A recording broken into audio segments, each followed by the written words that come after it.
సూర్యకాంతి ప్రసరించని అధపాతాళం, నిరంతరం ఘనీభవించే చలి, ఊపిరాడని పీడనం. ఈ అగాధంలో జీవం మనుగడ సాగించడం సాధ్యమేనా? అంతరిక్షంలో కాకుండా మన భూమిపైనే, అది అట్లాంటిక్ మహాసముద్రం కింద ఒక వింత ప్రపంచం దాగి ఉందంటే నమ్ముతారా? అవును, సైన్స్ చరిత్రలోనే అత్యంత సంచలనాత్మకమైన ఆవిష్కరణ ఒకటి వెలుగులోకి వచ్చింది. పగలు రాత్రి లేని ఆ చీకటి సామ్రాజ్యంలో సూర్యరశ్మి ప్రమేయం లేకుండానే జీవం ఎలా ఉద్భవించిందో చెప్పే క్లూస్ శాస్త్రవేత్తలకు దొరికాయి. జీవ సృష్టి మూలాలను, భూమి అవతలి గ్రహాలపై ఉండే జీవరాశి అవకాశాలను కదిలించే ఒక అద్భుత పరిశోధన ఇది.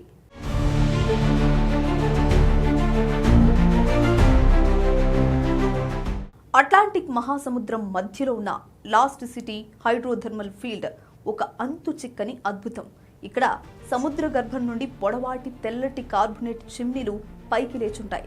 ఈ వింత ప్రపంచంపై పరిశోధనల కోసం international ocean discovery programme IODP ఆధ్వర్యంలో 2023లో ఎక్స్పెడిషన్ 399 అనే ప్రతిష్టాత్మక మైనింగ్ యాత్రను చేపట్టారు. లాస్ట్ సిటీకి ఉత్తరంగా దాదాపు 800 మీటర్ల దూరంలో ఉన్న అట్లాంటిస్ మాసిఫ్ అనే నీట మునిగిన పర్వతంపై శాస్త్రవేత్తలు ఏకంగా 1.3 కిలోమీటర్ల లోతుకు బోర్హోల్ వేశారు.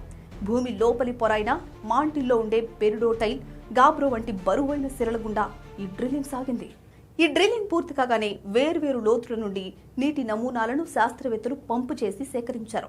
ముఖ్యంగా సముద్ర గర్భం నుండి 675 నుండి 800 మీటర్ల లోతులో లభించిన నీటిలో ఏకంగా 80% న్యాచురల్ ఫార్మేషన్ వాటర్, అంటే భూగర్భ శిలల్లో సహజంగా ఉండే నీరున్నట్లు గుర్తించారు. ఈ నీటిని రసాయనికంగా పరీక్షించినప్పుడు షాకింగ్ నిజాలు బయటపడ్డాయి.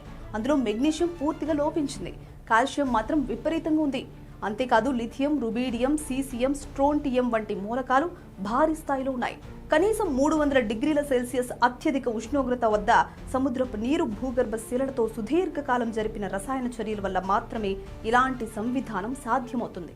జియోకెమిస్ట్రీ, జియోఫిజిక్స్, జియోసిస్టమ్స్ అనే జర్నల్లో ప్రచురితమైన ఈ పరిశోధన ప్రకారం ఈ లోతైన వేడి నీటి రసాయన స్వభావం లాస్ట్ సిటీ తెల్లటి చిమ్నీల నుండి బయటకొచ్చే ద్రవంతో 100% సరిపోలింది. అంటే ఈ చిమ్నీలకు ఇంధనాన్ని అందిస్తున్న రహస్య హైడ్రోజన్ వనరు భూమి లోపల ఎక్కడో దాగి ఉందనే దానికి ఇదే తిరుగులేని ఆధారం. హైడ్రోజన్, మిథేన్ వాయువులతో నిండిన ఈ వేడి నీరే అక్కడ సూర్యకాంతి లేకపోయినా మైక్రోబ్స్, అంటే సూక్ష్మజీవులు బతకడానికి అవసరమైన రసాయన శక్తినిస్తుంది. బిలియన్ల సంవత్సరాల క్రితం భూమిపై జీవం ఎలా పుట్టిందో తెలుసుకోవడానికే కాకుండా సౌర కుటుంబంలోని బృహస్పతి, శని గ్రహాల మంచు చందమామల అంతర్భాగంలో కూడా ఇలాంటి రసాయన చర్యల వల్లే జీవం ఉండి ఉండొచ్చనే బలమైన విశ్లేషణను ఇది తెరపైకి తెచ్చింది. అయితే సైన్స్ ఎప్పుడూ ఒకేసారి తుది తీర్పు ఇవ్వదు.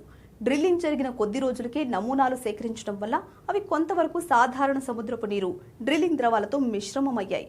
అలాగే ఈ బోర్హోల్కు లాస్ట్ సిటీ చిమ్నీలకు మధ్య ప్రత్యక్ష భూగర్భ కనెక్షన్ ఉందనే విషయాన్ని శాస్త్రవేత్తలు ఇంకా అధికారికంగా నిరూపించాల్సింది. ఏదేమైనా భూగర్భ శిలలు సముద్రపు నీటితో కలిసి జీవానికి అవసరమైన ఇంధనాన్ని తయారు చేస్తున్నాయనే సత్యం మానవాళి ఆలోచన పరిధిని దాటి సరికొత్త అంతరిక్ష అన్వేషణలకు దారి చూపుతుంది. ఈ బోర్హోల్ స్థిరపడిన తర్వాత జరగబోయే తదుపరి యాత్రలు మరిన్ని నిగూఢ రహస్యాలను బద్దలు కొట్టడం ఖాయం.